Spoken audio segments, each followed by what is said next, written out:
Assalamualaikum warahmatullahi wabarakatuh. Madayaw, ug maayong adlaw kaninyong tanan. Magandang araw sa inyo lahat. Ang impeachment complaint na inendorso ng akbayan ay isang papel na walang kalakip na kahit anong ebidensyang magpapatunay sa mga paratang na isinasaad dito. Hindi na ito bago. Matatandaan na ang impeachment laban sa akin ay naging sagot nila sa aking pag-alis sa gabinete. Isang hakbang na isinagawa dahil hindi na maipaliwanag ng Pangulo ang patuloy na pagkalugmok ng bayan sa kahirapan dulot ng kanyang kapabayaan at bisyo. Noong 19th Congress, binuksan pa nila ang isang Investigation in Aid of Legislation, hindi upang lumikha ng batas, kundi upang magsagawa ng isang malinaw na fishing expedition para sa planadong impeachment laban sa akin.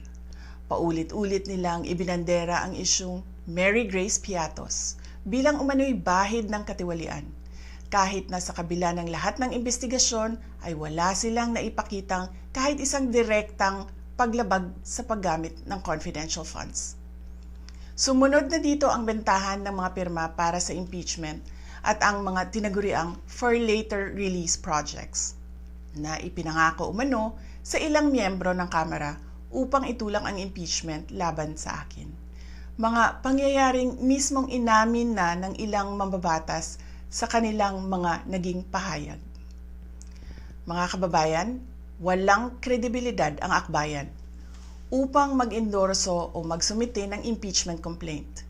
Ilang ulit ng hayagang ipinahayag ng kanilang pinuno ang kanyang intensyong tumakbo sa pagkapangulo. Isang malinaw na indikasyon ng pampulitikang motibo sa likod ng kanilang mga hakbang. Huwag nating kalimutan ang makasaysayang talumpati noong Agosto 2024 ni Risa Ontiveros, kung saan malinaw niyang inilahad ang tunay na motibo ng akbayan bilang isang grupo.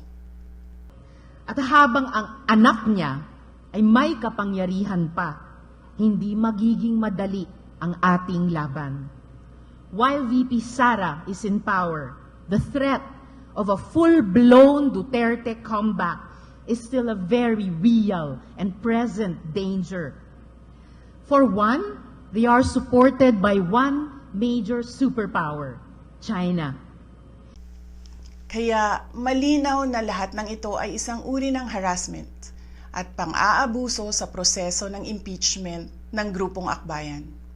Hindi malinaw kung ano ang ipinaglalaban nila para sa kaayusan ng bayan, pero napakalinaw ng kanilang pamumulitika at pagpapahirap sa usaping diplomasya ng ating bansa. Sa huli, ang tunay na laban ay hindi lamang laban ng iisang tao o iisang grupo. Ito ay laban para sa katotohanan at sa dangal ng ating bansa.